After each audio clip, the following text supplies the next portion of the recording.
네, 안녕하세요.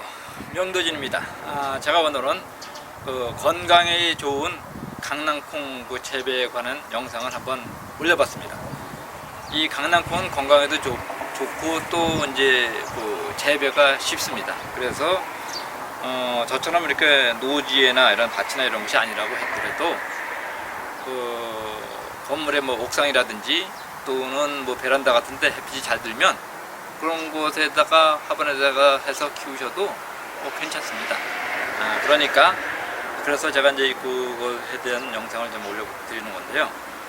강낭콩은 일단 기본적으로 단백질의 함량이 많잖아요. 콩 종류라서. 그래서 콩은 기본적으로 또 이제 여성분들한테 좋죠. 왜냐하면 콩 속에는 천연 여성 호르몬 역할을 하는 이소플라본이라는 그 성분이 들어 있습니다. 그래서 특히 갱년기 이후의 여성이라든가 생리 불안이 있으신 분들, 이런 분들한테는 특히 더 좋습니다.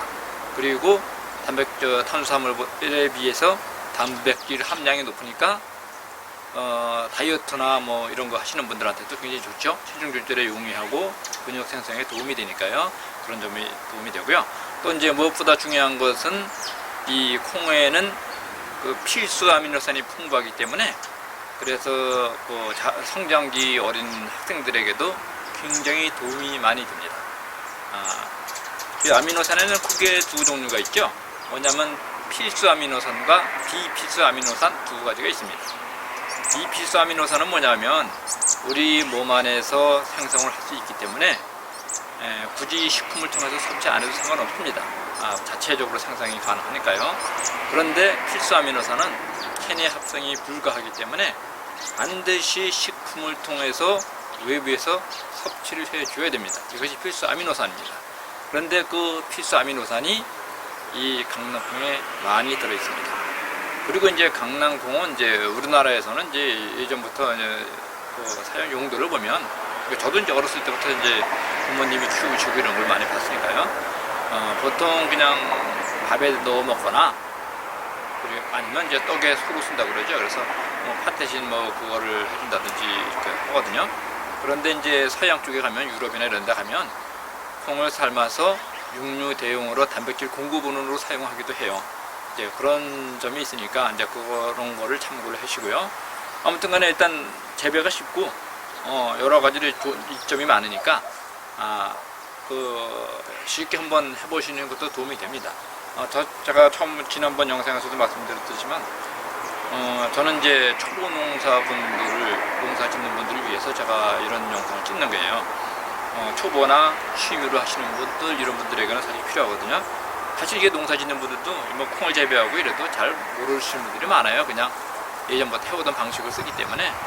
그런데 지금은 시대가 많이 바뀌었으니까 과학 연구도 필요하겠죠. 그래서 공부를 해두면 도움이 됩니다.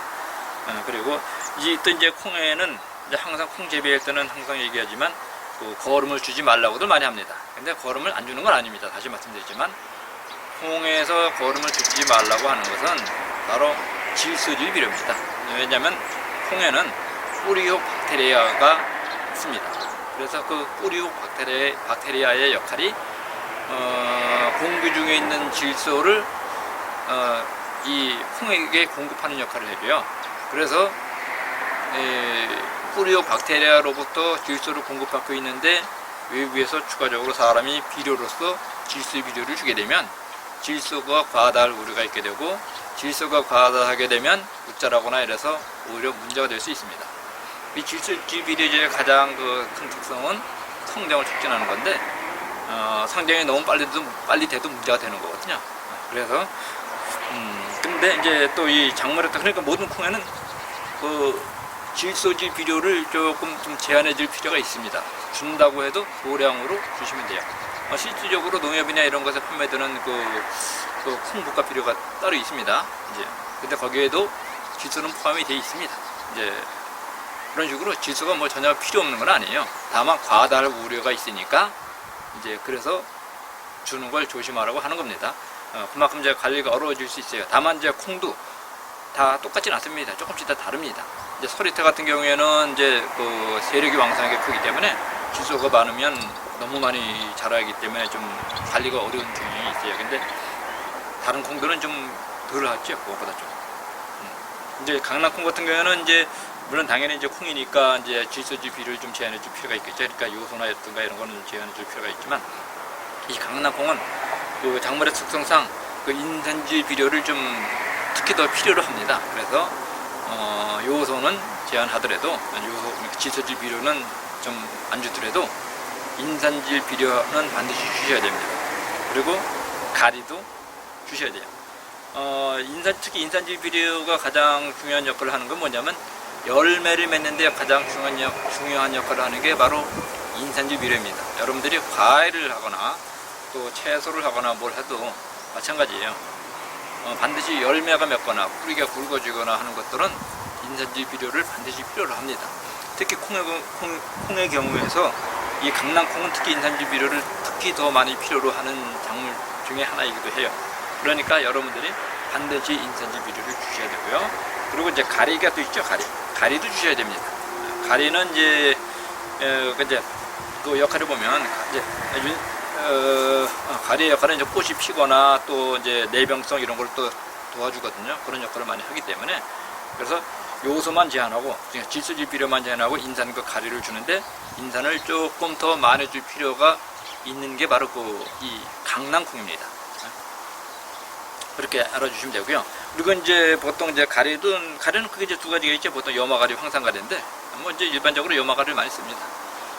그리고 이제 인산질 비료도 보통 이제 용성인비라고 해서 나와 있고 또 이제 뭐 중과석, 용가린 뭐 이런 게 있습니다. 옛날에 뭐 과석이라고도 했는데 중과석, 과석이라고 보통 많이 했죠. 근데 이제 제가 봤을 때는 가장 좋은 거는 이제 용성인비가 요즘에 이제 예전 비료하고 많이 차이가 뭐냐면 용성인비 같은 경우에는 예전에는 그냥 인산질 비료만 있었거든요. 그런데 지금은 인산질 비료에다가 뭐 여러 가지 미네랄이라든가 뭐 이런 걸 같이 첨가를 해주세요. 그리고 토양을 개량할 수 있는 거, 산성 토양을 중화할 수 있는 그런 알칼리 물이라든가 뭐 석회라든가 이런 거를 같이 첨가해 줬기 때문에 그래서 용성인비를 주는 것이 상당히 좋습니다. 이제 비료 회사들도 이제는 뭐 많이 이제 과학화가 돼가지고 공부들을 많이 하시는 것 같습니다. 그래서 그런 거를 이제 참고해줘서 용성인비 주시면 돼요. 그렇게 아시고 이제 보여드릴 건데 제가 일단 한번 용성인비가 어떻게 구성이 되어 있는지 제가 한번 그걸 보여드리고 제가 이 강낭콩을 심었는데 땅 파고 뭐 비닐 씌우고 하는 거는 제가 다른 영상에서 이미 올린 게 있기 때문에 굳이 제가 따로 그런 건 하지 않았습니다.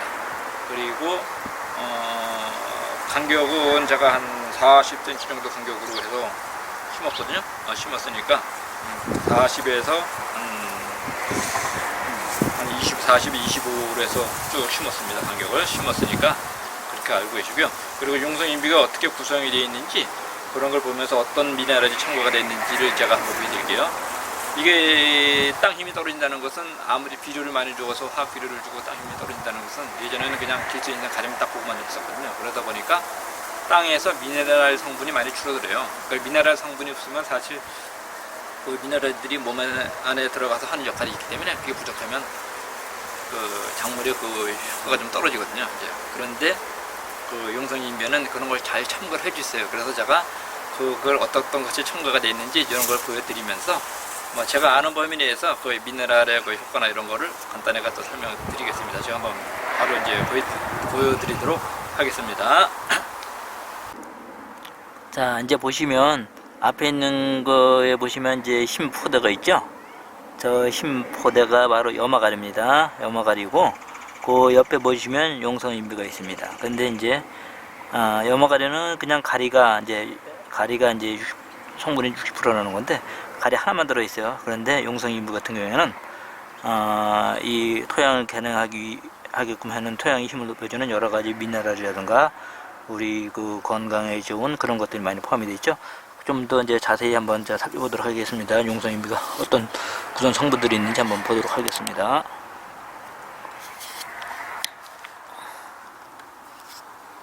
이제 보시면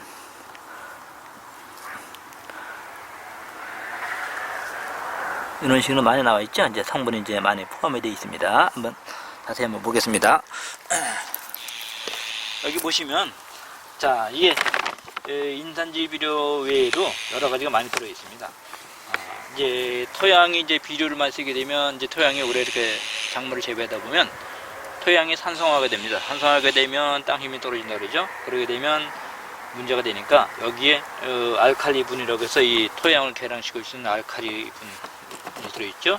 그리고 석회도 들어있습니다. 원래 이제 석회를 많이 썼거든요. 이거 다 땅 힘 높이기 위해서 알칼리 다 중요한 성분 중에 하나입니다. 이거. 고토는 근데 제가 뭔가 고토는 제가 알기로는 이제 고토를 원래 마그네슘을 고토라고 하는 걸로 알고 있는데 제가 맞는가 모르겠습니다. 아무튼 그 외에도 이제 규산, 철, 아연, 망간, 뭐 구리, 몰리브덴 이런 게 다 들어있잖아요. 몰리브덴이 이제 여기서 이제 이런 것들이 우리 몸 안에서도 굉장히 좋은 역할을 해줘요. 이런 미네랄들이. 이제 몰리브덴 같은 경우에는 특히 이제 질소 대사에 많이 관여를 하거든요. 질소 대사에 관여하고 우리 인체 내에 들어오면 이것이 철과 구리가 그 반응하는데 도움을 주기 때문에 그 빈혈에도 도움이 많이 됩니다. 이 몰리브덴 자체가요. 그럼 몰리브덴 자체가 이제 질소 역할을 대사를 도움을 주니까 뿌리 박테리아가 질소를 가지고 이제 저거에서 고정하는 데 도움을 주는 거예요. 그래서 몰리브덴이 있으면 이 뿌리 박테리아가 착상이 잘 되는 이유가 바로 거기에 있습니다. 그래서 몰리브덴 처리를 해주는 거죠. 몰리브덴 처리를 이제 몰리브덴 처리하는 건 그 두 가지가 있어요. 그 이제 콩에다가 하는 거는 콩에다가 묻혀서 몰리브덴을 묻혀서 심는 경우가 있고 비료라든가 이런 걸 통해서 그냥 땅에다 누주는 경우가 있어요. 근데 여기 같은 경우에는 용성인변에 이 몰리브덴이 이렇게 들어있기 때문에 물론 몸에 들어가면 좋은 것도 되지만 또 이 작물, 이 콩의 그 뿌리 박테리아의 착생을 굉장히 돕습니다. 도우니까 굳이 잘 모르시는 분들이 어렵게 몰리브덴 처리 안 하셔도 도움이 많이 될 겁니다. 그리고 이 마그네슘 같은 게 고토가 이제 전 마그네슘을 알고 있는데 정확한 건 모르겠는데 아무튼 맞나 모르겠네. 아무튼 이 마그네슘이라면 마그네슘은 그 천연 트랭킬라이저라고 해서 천연 신경 안정제로 들어가면서요. 요거는 또 뼈 건강에도 굉장히 도움이 되는 겁니다. 콩에도 원래 마그네슘이 많이 있다고 그래요. 그래서 두부나 이런 거 많이 드시라고 하는 거거든요. 마그네슘이 있으면 뼈의 건강에 반드시 필수적으로 들어 있습니다. 이게 있어야 돼요. 이게 없으면 칼슘 흡수가 잘 안 됩니다. 또 마그네슘이 있어야 되고 그리고 이제 또 당뇨나 이런 데도 굉장히 도움이 되는 게 마그네슘 성분이에요. 당화 향상에도 이제 도움이 되고요. 또 철분은 다 아시잖아요. 그리고 다들 아시는 거니까 이제 필수가 가장 많은 거고 아연 같은 경우도 마찬가지로 아연은 이제 세포 성장하고 많이 관여를 하기 때문에 이 아연이 부족하게 되면 애들도 자녀들이 키가 잘 안 클 수가 있어요. 그리고 또 세포 성장하고 연관되다 보니까 남자들 성의 미네랄이라고 해서 정자 생성에도 굉장히 많은 도움이 됩니다. 그리고 또 면역 강화에도 도움이 돼요. 아연 성분이 충분히 들어있으면 감기나 이런 것도 덜 걸리고요. 그런 상처도 잘 치유가 되고 이런 여러 가지 효과가 있습니다. 그 밖에 이제 구리라든가 망간 이런 것 다 나름대로 효과가 가지고 있는 그런 미네랄이기 때문에 이러한 미네랄 성분들이 이 용성인비 이 비료 하나에 잘 들어있어서 제가 이게 좋기 때문에 제가 이거를 용성인비를 제가 기초 설명드린 이유가 바로 이겁니다. 그러니까 그리고 이제 인산지만 비료 그 외에도 이제 또 가리도 이제 주셔야 되는 거고 당연하지만 그러니까 요걸 감안하셔서 특히 이제 강낭콩을 재배하실 때는 인산질 비료를 조금 더 많이 줄 수 있도록 가리로 주시되 인산질 비료를 조금 더 많이 줄 수 있도록 해주시면 여러 가지로 도움이 되니까 이렇게 하시면 될 겁니다. 그러면 이제부터는 제가 이 강낭콩을 심은 게 4월 1일날 심었어요. 근데 그 이후로 온도가 좀 떨어져서 그런지 나는 게 좀 늦었습니다. 그래서 이제 날짜가 꽤 됐는데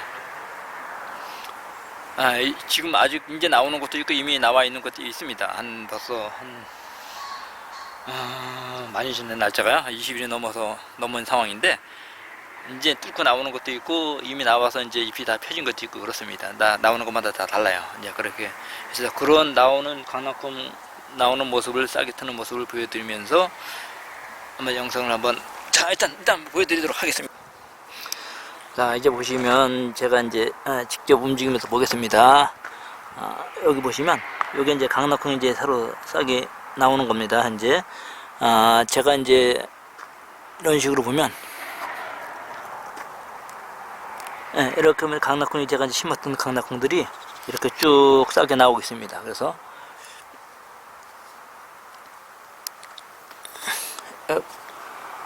지금 저 멀리 이렇게 보시면 쭉 나와 있죠? 예, 이렇게 나와 있고. 근데 일부 안 나온 것 같지만 사실 이게 보면 이제 와서 보면 막 뚫고 나오는 것도 있어요. 예, 막 뚫고 이렇게 이런 식으로 나오잖아요. 이렇게. 여기도 보시면 이런 식으로 이제 새로 이제 막 새롭게 싹이 나오기도 하고, 여기 땅에 막 갈라지고 이런 것들은 다 이런 데 보면 땅에 이렇게 보면 갈라지죠? 이런 건 다 이제 뚫고 나오기 때문에 속에서 갈라지는 겁니다. 이제 막 뚫고 나오는 게 있고, 다 나와서 잎이 펴진 경우도 있고 그래요. 이런 식으로 빨갛게 이렇게 이런 것들이 다 여기 보시면 이렇게 흙을 이렇게 들고 일어나거든요. 이렇게 여기 보시면 흙을 이렇게 다 들고 일어나잖아요. 이렇게 일어나면서 나오고 있습니다. 네, 보시면 참, 그리고 이제 제가 이제 깜빡한 게 있네. 이제 봄이 되면 이제 4월이 지나고 5월이 되면은 두더지가 이제 본격적으로 활동을 합니다. 그래서 이제 두더지 예방에 대한 조치를 좀 해주시는 게 도움이 될 겁니다. 미리. 왜냐면 저 두더지에 관한 것은 일단 제가 올리는 영상 중에서 두더지를 어떻게 퇴치하는지 이런 거를 올려놓은 게 있으니까 그거를 참고해 보시면 되고요. 지금부터 이제 두더지에 대한 예방 조치를 미리 하시는 게 두더지 피해를 조금이라도 더 줄이는 데 도움이 됩니다. 자, 여기 보시면 이제 이미 상당히 자라가지고 이런 것도 보시면 콩이 아래쪽에 있죠. 저 떡잎으로 있는 게 많이 커서 이제는 뭐 큰 거는 제법 많이 컸어요. 이런 식으로 컸기 때문에, 자, 이것이 이제 강낭콩이 이제 많이 자라온 양상입니다. 지금 안 나오고 있는 것도 저 다 보면 자세히 가서 보면 다 뚫고 나오는 거니까 그렇게 아시고요. 제가 일단 강낭콩 어떤 재배 영상은 나오는 영상을 보여드리면서 이걸로 제가 영상 마칠까 합니다. 네, 괜찮으시거나 하셨다면 구독과 좋아요 눌러주시면 감사드리겠고요. 그리고 이제 앞으로도 제가 지속적으로 이제 이런 그 관련 영상을 이제 올려드릴 건데요. 이 외에도 뭐 또 제가 뭐 꼭 농사가 아니래도 뭐 좋은 정보 있으면 제가 한번 잘 마련을 해서 한번 올려서 구독자분들이나 또 그 구독하지 않으신 분들이라도 뭐 뭔가 그분들에게 도움이 될 수 있는 게 있으면 제가 올릴 수 있도록 한번 열심히 노력을 해 보겠습니다. 자, 그럼 오늘 영상은 이제 이것으로 마치겠습니다.